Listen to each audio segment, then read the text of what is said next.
Bismillahir Rahmanir Rahim. Nahmaduhu wa nusalli ala Rasulil Kareem. So we were looking at the Salaf al-Salih. So we looked at the four great Imams of the Sunni tradition. There's Haroon al-Rashid, who is very, very famous. Haroon al-Rashid. Haroon al-Rashid ibn Muhammad al-Mahdi ibn Mansur al-Abbasi, the Abbasid era. And he was very famous. He was from the Abbasid dynasty in Iraq. He was a scholar himself. So we'll find this, that some of our great leaders were also ulama of Quran, Hadith, fiqh, literature, etc., etc. So Harun Rashid he asked Imam Malik ibn Anas, about the existence of a creator. So he inferred that from the difference in voices, the sounds, the variances in languages. So he said, look around you, right?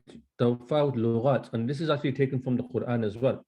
Allah talks about the different languages as well. Like, look around you, same person, same genus, but every human is distinct. Who's able to do this? Your creator, Allah subhanahu wa ta'ala.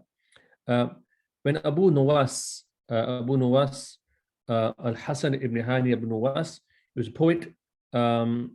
He was asked, for example, about the existence of a creator.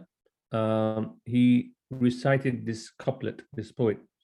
He said, تأمل في بناء الأرض وانظر إلى آثار ما صنع الملك.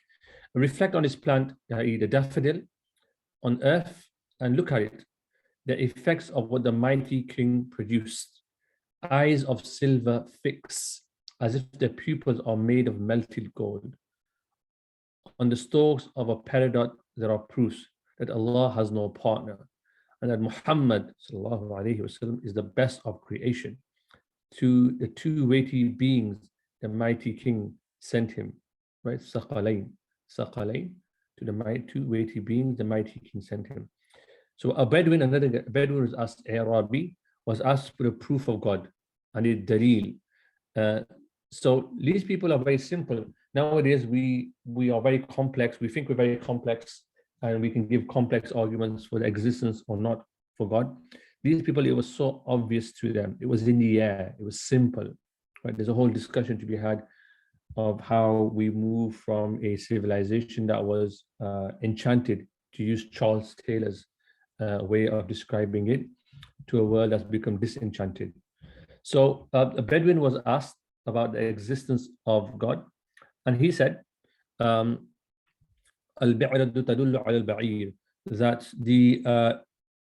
the dung proves the existence of a donkey. The camel dropping rather proves the existence of a camel. The dung proves the existence of a donkey. Footsteps prove that someone traveled along there. The ayat, right? The signs are there. The sky with all its constellations.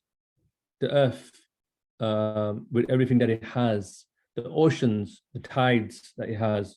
Does it not prove the existence of a Alim al-Qadir, of a all-knowing, all-powerful, omnipotent God? Yeah. A doctor was asked, how did you come to know your Lord? Right?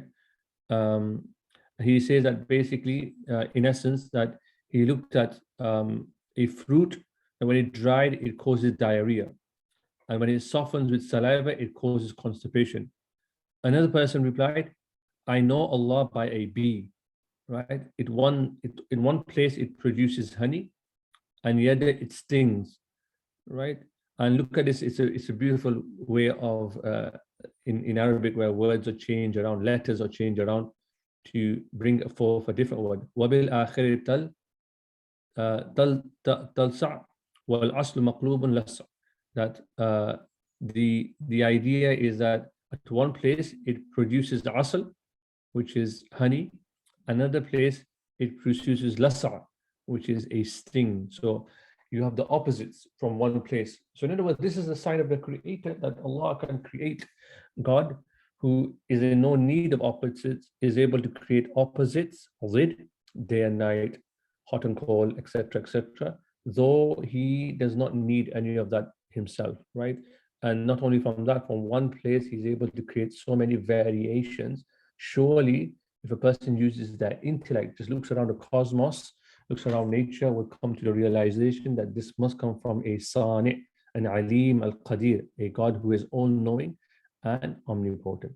We'll stop there. Subhanallah bihamdihi, subhanakallahumma wa bihamdika, nashhadu an la ilaha illa anta, nastaghfiruka wa natubu ilayk.